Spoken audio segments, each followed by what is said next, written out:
Hello mga Kamaniwise! Welcome back to my channel. In this video, pag-usapan natin ang apat na bagong global dividend funds from Manulife na dinagdag sa G-Invest G-Funds. And yes, lahat ng ito ay nagbibigay ng dividends. Dati isa lang ang dividend-paying fund dito sa G-Funds. Pero ngayon, meron ng 5 dividend-paying funds na pwedeng pagpilian. Ano nga ba ang dividend funds? Dividend funds are investment funds that primarily invest in assets na nagbibigay ng dividends. Ang goal ng dividend-paying fund is to provide investors with regular income and meron ding potential for capital appreciation over time. Pag-usapan muna natin ang pros and cons of investing sa dividend funds. Unang-una, diversification. Nag-i-invest ang mga dividend funds in a mix of global stocks, bonds, or other income-generating assets, reducing the risk associated with investing in individual stocks. Pangalawa, nagbibigay ng steady stream of income through dividend payments. In addition to dividend income, may chance din na mag-increase ang value ng investment mo over time. At ang funds ay minamanage ng professional fund managers. So, hindi mo na kailangang pumili ng individual stocks. The fund manager will do it for you. Cons of investing in funds. Affected ng market volatility ang dividend funds. Pwedeng bumaba ang fund value mo during market downturns. Pwede ring mag-fluctuate ang dividend. Walang guarantee that the dividends will remain the same every month or every year. Pwedeng bumaba ang dividend pag bumaba ang income ng fund.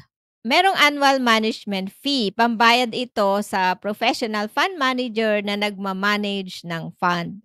And mas mahaba ang settlement date compared sa stocks or REITs. Typically, T plus 5 to 8 days depende sa fund. It will take several days before you receive your redeemed funds. So, hindi siya ideal if you need quick access to your money.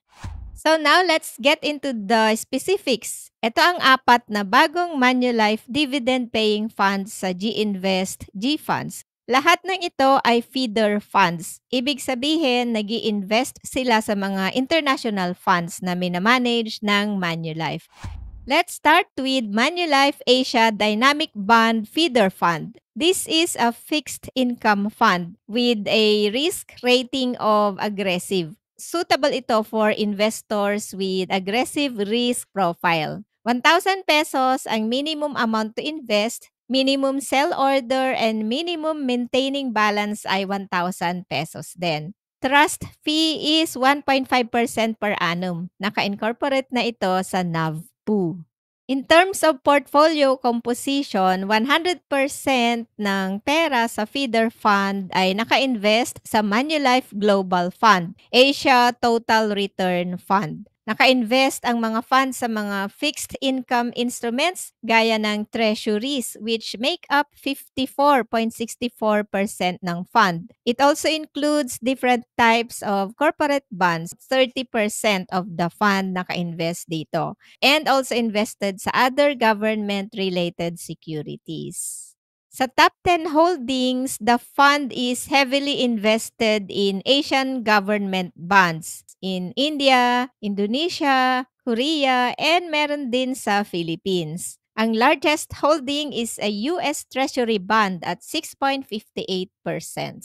Ito ang dividend history ng fund na ito. Fluctuating ang kanyang annualized yield, ranging from a low of 2.04% to a high of 5.4% noong February 2025. Ang average annualized yield is around 3.42%. So, mababa ang yield ng fund na ito. Monthly ang payout at ang schedule ay around 17th to 20th day of the month. Next fund is Manulife Global Preferred Income Feeder Fund. Fund risk rating is aggressive. 1,000 pesos din ang minimum amount to invest, sell order, and minimum maintaining balance. Trust fee is 1.75% per annum. 100% of the fund is allocated to the Manulife Global Fund Preferred Securities Income Fund. Naka-invest ang fund sa mga preferred securities globally and naka-diversify across different sectors with a strong focus on electric, banking, and insurance. Ito naman ang top 10 holdings ng fund. Majority ay US-based preferred securities. Mas mataas ang dividend ng fund na ito compared sa previous fund. Annualized yield niya ay nagre-range from 5.25% to 6%. If you look at the chart, bumaba ang yield sa 2025 versus 2024. Ang average annualized yield ay around 5.52%. Monthly rin ang payout ng dividend at ang payment schedule is around 17th to 20th day of the month. Now, let's move on to the next fund, ang Manulife Global REIT Feeder Fund. Fund risk rating is also aggressive, 1,000 pesos din ang minimum investment, sell at minimum maintaining balance. 100% ng fund is allocated to the Manulife Global Fund, Global REIT Fund. Naka-invest naman ang fund sa mga REITs globally. Pinakamalaki ang allocation sa retail REITs at 23.61%, followed by industrial REITs at 18.01%, and then diversified and healthcare REITs and others. Ito naman ang top 10 holdings. Majority ng holdings ay US-based REITs, 7 out of 10. Yung iba naman ay sa Australia, Hong Kong at Canada to provide some international exposure. Fluctuating ang annualized yield ng fund na ito, ranging from 3.36% to 6.36%. So malaki ang range. Ang average annualized yield ay nasa 4.36%. Next is Manulife Asia Pacific REIT Fund of Funds. 1,000 pesos din ang minimum investment, minimum sell order, at minimum maintaining balance. Sa portfolio composition, 99% ay naka-invest sa equities. Largest holding ay retail REITs at 39%, followed by industrial REITs at 30.86%. Meron ding diversified and specialized REITs. The holdings are primarily based in Singapore and Hong Kong. 8 out of 10 ay Singapore-based. 2 REITs naman ay Hong Kong-based. Ang top holding ay Link Real Estate Investment Trust. It's a Hong Kong-based REIT. This is Asia's largest REIT, focused sa retail and community properties. Semi-annual ang dividend payout ng fund na ito. Payout schedule is January and July. Growing ang dividend niya, malaki ang growth. At ang annualized yield ay nag-grow from 2% to 4.45% noong 2024. Noong January 2025, ang pinakamataas na dividend nasa 3.15%. Ang next payout ay July. So pag na-maintain ang around 3% na yield sa July, pwedeng umabot above 6% ang yield ng fund na ito. Among the 4 new Manulife funds dito sa G-Invest, ito ang pinaka-consistent at pinakamataas ang yield, ang Preferred Securities Income Feeder Fund. Average annualized yield ay 5.52%.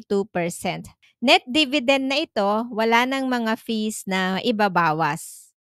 So how about ang fund performance the past 5 years? Kinuha ko ang datang ito sa Dragonfly kasi mas updated ang data doon kaysa yung nasa fund document. Sa dalawang funds na ito, wala halos growth and negative pa ang 1-year return nila. Kasi bonds and preferred securities are designed primarily to generate income para makapagbigay ng regular dividends. Wala talaga halos capital appreciation sa bonds and preferred securities. They are not meant for high capital appreciation, unlike equity or growth funds which aim to grow your investments over time.